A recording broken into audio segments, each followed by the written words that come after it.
Hello friends, I am Aryan Patel. Welcome to my lecture of course CC Math 111. આજના લેક્ચરની અંદર આપણે વાત કરવાના છીએ લિમિટ ઓવર ફાઇનાઇટ સમ. આ કન્સેપ્ટ તમે 12 સાયન્સની અંદર જ્યારે ઇન્ટિગ્રેશન ચેપ્ટર ભણતા હતા એ ચેપ્ટરની અંદર તમે આ કન્સેપ્ટ મળી ગયા. તો ત્યાં તમે કઈ રીતે તમને આપેલું હતું તો એની વાત કરતો. તો ત્યાં તમે શબ્દ કયો વાપરતા હતા તો સરવાળાના લક્ષ તરીકે નિયત સંકલન. ઓકે, સરવાળાના લક્ષ તરીકે નિયત સંકલન. તો આ સેમ વસ્તુ છે. સરવાળો છે ફાઇનાઇટ સમ છે, એના ઉપર લક્ષ લીધી છે ને લિમિટ ઓવર ફાઇનાઇટ સમ. એનો મતલબ કે ફાઇનાઇટ જે સમ છે એના પર લક્ષ લઈએ છે, એટલે કે સરવાળાના લક્ષ તરીકે વાત કરીએ છીએ નિયત સંકલનની. તો એ ત્યાં તમારી જે ફોર્મ્યુલા હતી એ આપણે એકવાર યાદ કરી લઈએ. ત્યાં આપણે શું હતી આપણી ફોર્મ્યુલા? સોનું અહીં લખી દઉં છું, v no that v no that આપણે જાણીએ છીએ. અને શું જાણીએ છીએ તો 11 સાયન્સ ના અંદર તમે આવી ફોર્મ્યુલા ભણ્યા હતા, integration a to b fx dx. શું હતું ત્યાં? Integration a to b fx dx બરાબર શું લખતા હતા તો લિમિટ ઓવર ફાઇનાઇટ સમ, એટલે કે limit n tends to infinity h sigma I is equal to 1 to n f a plus I h. આ હતી ફોર્મ્યુલા. જ્યાં h શું હતું તો વેર h હતું b minus a divided by n હતું. આને તમે શું કહેતા હતા? સરવાળાના લક્ષ તરીકે નિયત સંકલન. સરવાળાના લક્ષ તરીકે નિયત સંકલનની વાત તમે 11 સાયન્સની અંદર કરી હતી. તો એ ફોર્મ્યુલા તમે ભણ્યા છો. હવે આ જ ફોર્મ્યુલા આપણે યુઝ કરવાની છે, બટ આ ફોર્મ્યુલાની અંદર જે લિમિટ છે ઇન્ટિગ્રેશનની અંદર એ a to b છે. પણ અહીં આપણે આ ફોર્મ્યુલાને એક પર્ટિક્યુલર ફોર્મ્યુલા ઉપયોગ કરીશું, એટલે કે પર્ટિક્યુલર કેસ લઈશું. તો પર્ટિક્યુલર કેસમાં શું કરીશું તો a બરાબર 0 લઈએ, b બરાબર 0 લઈએ. તો tech a is equal to 0 and b is equal to 0. Okay, તો પછી તમે શું લઈ શકશો તો a બરાબર 0 b બરાબર 0 લખીએ તો અહીં શું થશે? Integration 0 to 1 fx dx is equal to limit n tends to infinity. ચલો h લખવાના આવે છે તો a બરાબર 0 લીધા છે, સોરી 0 to 1, સોરી મારી ભૂલ છે. a બરાબર 0 b બરાબર 1 લઈએ છીએ, સોરી मतलब लिमिट 0 થી 1 લઈએ છીએ. a બરાબર 0 b બરાબર 1. સો અહીં શું થશે? તમારી h કેટલા થશે? b minus a divided by b કેટલા છે? 1. a કેટલા છે? 0. તો 1 by n થશે. sigma I is equal to 1 to n f a plus ih. a plus ih કેટલા થાય? a કેટલા છે? 0 છે. I કેટલા? I as it is છે ને, a તો 0 છે, લખવાની કોઈ જરૂર નથી. I into h, h કેટલા થાય છે? તમે હમણાં જ લખ્યા ને, h કેટલા લખે? 1 upon n. તો h 1 upon n થયો, એનો મતલબ કે ટોટલ કેટલું થયું? fi upon n થયું. તો આ જે ફોર્મ્યુલા છે એ ફોર્મ્યુલાનો આપણે ઉપયોગ કરવાના છીએ. અહીં આપણા જે આ જે કન્સેપ્ટ છે એમાં આપણે આ ફોર્મ્યુલા તમને આપેલી હતી જે 12 સાયન્સના પ્રમાણે. ફરીથી હું યાદ કરું કે તમે 12 સાયન્સમાં કઈ રીતે આને ભણ્યા હતા. લિમિટ મતલબ સરવાળાના લક્ષ તરીકે નિયત સંકલન, એ કન્સેપ્ટ તમે 12 સાયન્સમાં ભણ્યા હતા, જેમાં આ ફોર્મ્યુલા આવતી હતી. એ ફોર્મ્યુલાની અંદર મેં જે ઇન્ટિગ્રેશન છે એમાં પર્ટિક્યુલર કેસ વાત કર્યો છે કે a બરાબર 0 લઉં છું, b બરાબર 1 લઉં છું. તો એના કારણે આખી ફોર્મ્યુલા થોડી ચેન્જ થઈ જાય. તો ફોર્મ્યુલા શું બને છે? Integration 0 to 1 fx dx is equal to limit n tends to infinity. h કેટલા થશે તો h આના પરથી મળે ને 1 minus 0 ભાગ્યા n, એટલે કેટલા થાય? 1 upon n.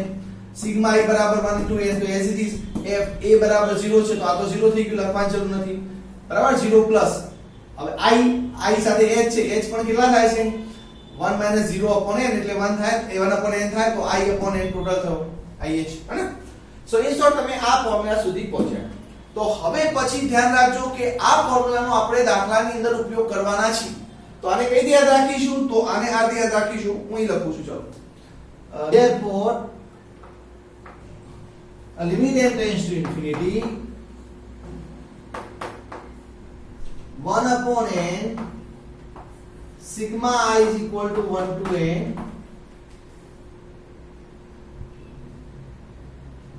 f I upon n is equal to આપણે શું લખી શકીશું integration 0 to 1 fx dx લખી શકીશું.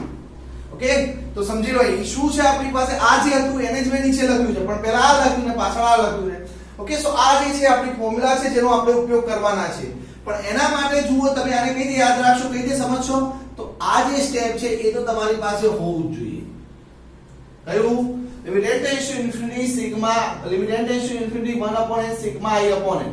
તો એ આખું જે છે શું રચના કરશે ઇન્ટિગ્રેશન 0 to 1 dx ની, અને એ બાકીનું જે ફંક્શન છે ફંક્શન ની અંદર I upon n દેખાતા હોય તો I upon n ની જગ્યાએ x મૂકી દેવાના રહેશે. તો તમને જ્યારે આને ઇન્ટિગ્રેશન મતલબ લિમિટ ઓવર ફાઇનાઇટ સમ છે જેને નિયત સંકલન તરીકે રજૂ કરવું હોય તો તમારી પાસે શું હોવું જોઈએ? Limit n tends to infinity 1 upon n sigma I upon I બરાબર 1 થી n, જે આખી ચોની રચના કરશે ઇન્ટિગ્રેશન 0 to 1 dx, બરાબર છે. અને અહીં fx લખવાના, પણ fx કોના પરથી લખવાના? અહીં બાજુમાં જે વધતું હોય એના પરથી, પણ એમાં શું કરવાનું છે, કઈ રીતે લખવાના છે, તો I upon n બરાબર x લખવાના રહેશે. ઓકે, સો જેને અહીં આપણે દાખલામાં જોઈશું કઈ રીતે લખીશું, તો જોઈ લો અત્યાર સુધી.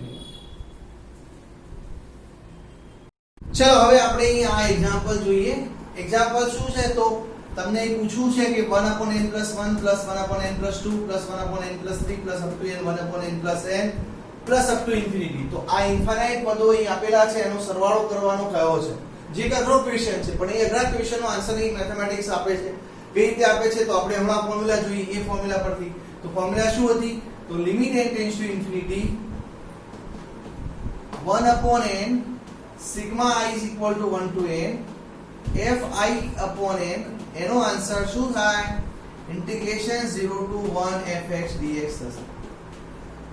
ઓકે, એનો મતલબ કે તમારી પાસે આટલી વસ્તુ તો હશે, limit n tends to infinity 1 upon n sigma I 1 upon n, અને f I upon n છે તો I upon n બરાબર ખાલી શું કરી દેવાનું, x મૂકી દેવાના.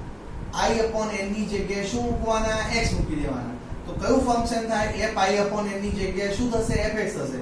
એનું ઇન્ટિગ્રેશન કઈ લિમિટ સાથે કરવાનું, 0 થી 1 સાથે integration with respect to x કરવાનું, હે ને. આટલો પાર્ટ તો તમારી પાસે હોવો જોઈએ.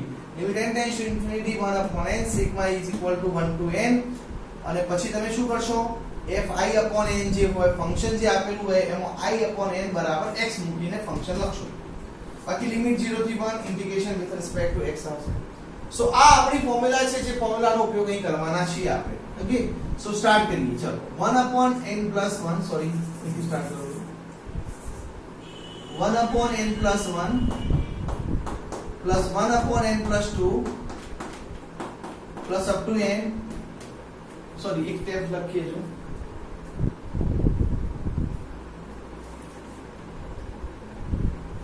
1 upon n plus 3 plus up to n, 1 upon n plus n plus up to n.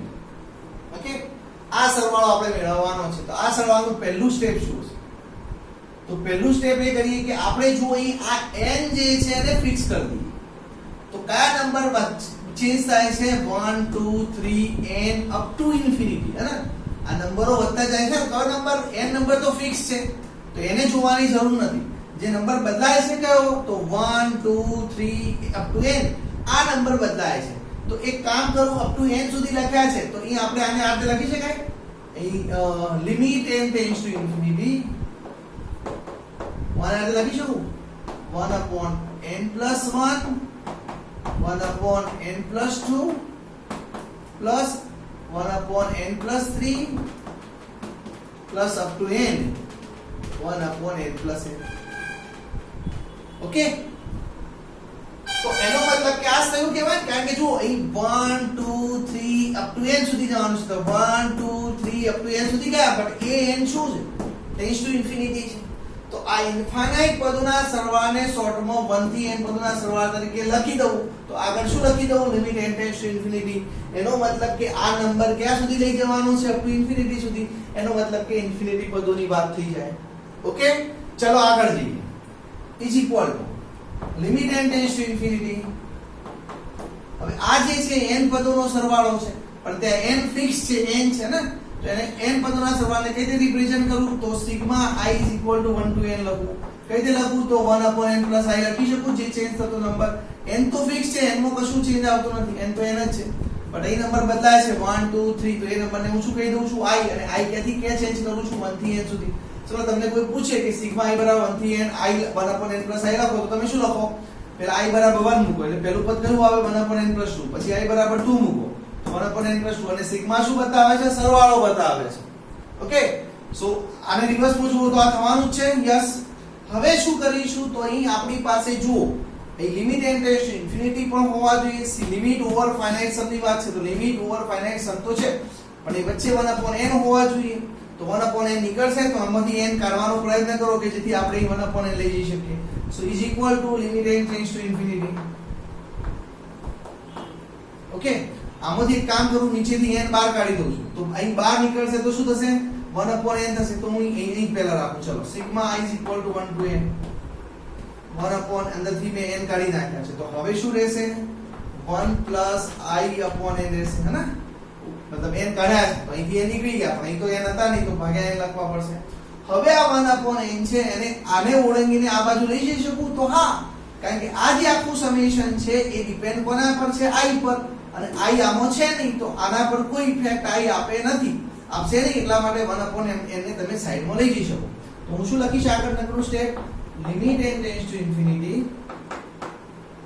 1/n sigma i = 1 to n 1 / 1 + i/n થશે. ઓકે, આટલા સુધી તમે પહોંચ્યા. ચલો આગળનું સ્ટેપ લખવાનું છે આપણે. તો જો આ ભાગ તો આવી ગયો limit n tends to infinity 1/n sigma i બરાબર. હવે તમારે શું લખી દેવાનું? આન્સર આગળનો ઇઝ ઇક્વલ ટુ સ્ટેપ. તો ઇન્ટિગ્રેશન 0 to 1 dx તો લખવાના જ આવશે. ઓકે, પણ ફંક્શન જે છે જેની અંદર i/n દેખાય છે એની અંદર શું કરી દેવાનું? i/n બરાબર x મૂકી દેવાના. તો અહીં i/n ક્યાં જોવા મળે છે? આ તો આપણું ફંક્શન છે. i/n બરાબર x મૂકીને લખો તો શું લખાશે? 1 / 1 + x. શું લખાય? 1 / 1 + x, because i/n બરાબર આપણે શું મૂકીએ છીએ? x મૂકીએ છીએ. તો આ થયું. હવે તો અહીં 1/1 + x નું ઇન્ટિગ્રેશન કરવાનું થયું, જેનું ઇન્ટિગ્રેશન કેટલું થાય? log થાય. સો log 1 + x, લિમિટ કઈ મૂકવાની છે? 1 ને 0. સો પહેલા x = 1 મૂકો અને પછી x = 0 મૂકો. સમજણ પડી? આ જે મેં ઉપયોગ કર્યો છે કાઢી દઉં છું. તમને આ ત્રણ વસ્તુ તો હોવી જોઈએ. Limit n tends to infinity 1/n sigma i = 1 થી n, અને જે ફંક્શન બાજુમાં હોય એ ફંક્શન એ લખવાનું છે, બટ એમાં i/n બરાબર x લખીને મૂકવાનું છે. ઇન્ટિગ્રેશન 0 થી 1 લિમિટ આવશે ને integration with respect to x આવશે. કે જે આપણી ફોર્મ્યુલા હતી એ ફોર્મ્યુલાના આધારે આપણે લખીએ છીએ. ચલો આગળ જઈએ. x = 1 મૂકો. ચલો આની અંદર તો કેટલા થાય? log 1 + 1 એટલે log 2 થશે. x = 0 મૂકો તો કેટલા થાય? log 1 થાય, અને log 1 કેટલા થાય? 0 થાય. સો log 2 - 0 and that equal to log 2 answer. So આ જે ઇન્ફાઇનાઇટ સમ છે, હે ને, એનો સરવાળો તમને અહીં ફાઇનાઇટ મળ્યો છે. કેટલો મળ્યો છે? log 2 છે. આમ તમને કોઈ એમ પૂછે કે ચલો આવા ઇન્ફાઇનાઇટ પદોનો સરવાળો શોધો, તો તમને તો એમ લાગે કે હું પદો જ જાણતો નથી. ઇન્ફાઇનાઇટ પદો એટલે પાછળના પદો કયા કેટલા બધા હશે એ જ નથી જાણતો, તો પણ મારે સરવાળો મેળવવો છે. તો સરવાળો અહીં ગણિત તમને આપે છે ને સીધો. કેટલો જવાબ મળ્યો? log 2 મળ્યો. તો અહીં આ પ્રકારે તમે મેળવી શકો છો.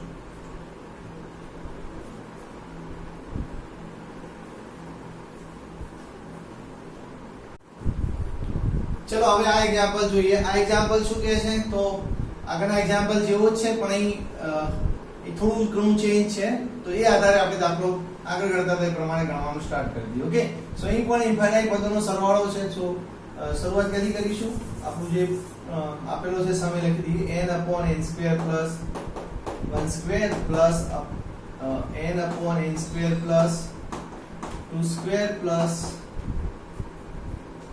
up to end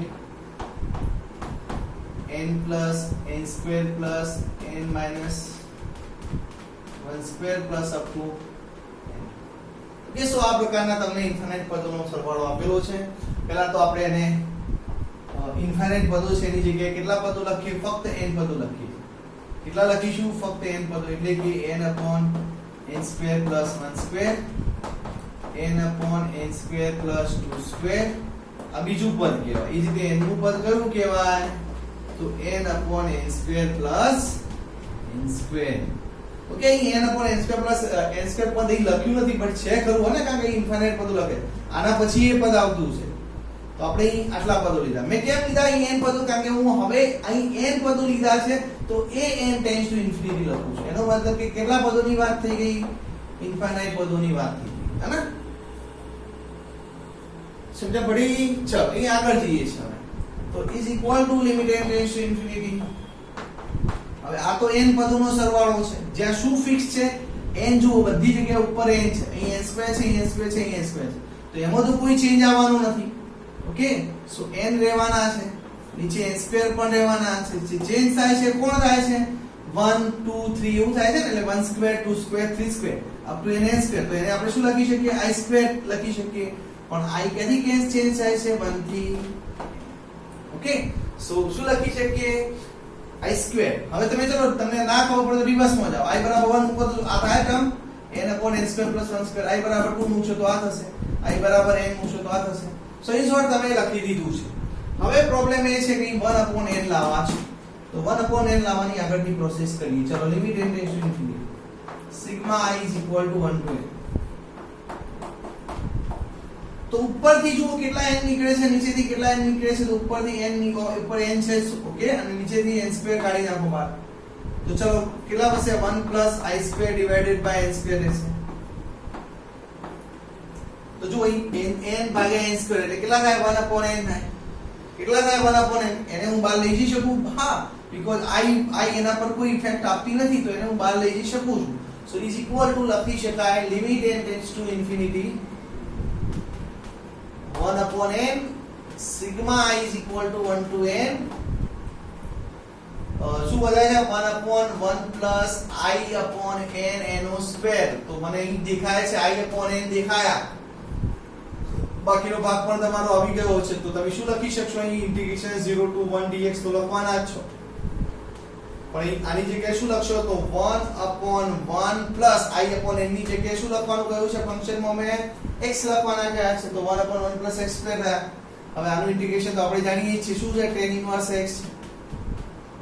okay limit કઈ છે પાઈ સોરી લિમિટ 1 છે અને 0 છે પણ tan inverse 1 ક્યારે tan inverse 1 થશે x બરાબર 1 મૂકી દે અને x બરાબર 0 મૂકીએ તો tan inverse 0 થાય. tan inverse 1 કેટલા થાય pi by 4 થાય. tan inverse 0 કેટલા થાય 0 and that equal to last answer pi by 4. Okay so આપણને આ પ્રકારે આન્સર મળે છે. આ ઇન્ફાઇનાઇટ પદોનો સરવાળો હોવા છતાં એનો જવાબ ફાઇનાઇટ મળે છે અને એ pi by 4 છે. જોઈ લો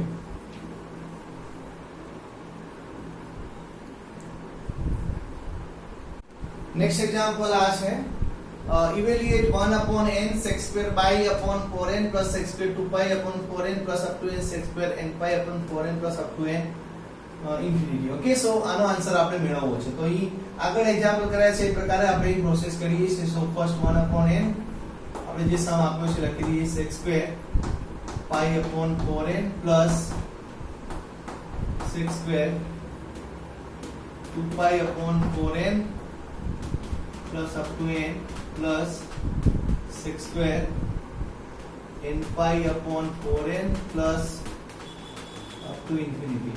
ઓકે આ પ્રકારનો સમ આપણને આપેલો છે. ચલો પહેલું કામ શું કરીશું તો આ ઇન્ફાઇનાઇટ પદોને હું ટૂંકાઈ દઈને n પદો લખી દઉં છું. શું કરું છું n પદો લખું છું. n પદો લખું છું એનો મતલબ કે હું શું લખીશ limit n tends to infinity 1 upon n શું લખીશ limit n tends to infinity 1 upon n sec square pi કયો નંબર ચેન્જ થાય છે એ જોઈ લો 1 2 3 up to n હે ને બાકી બધું તો ફિક્સ છે.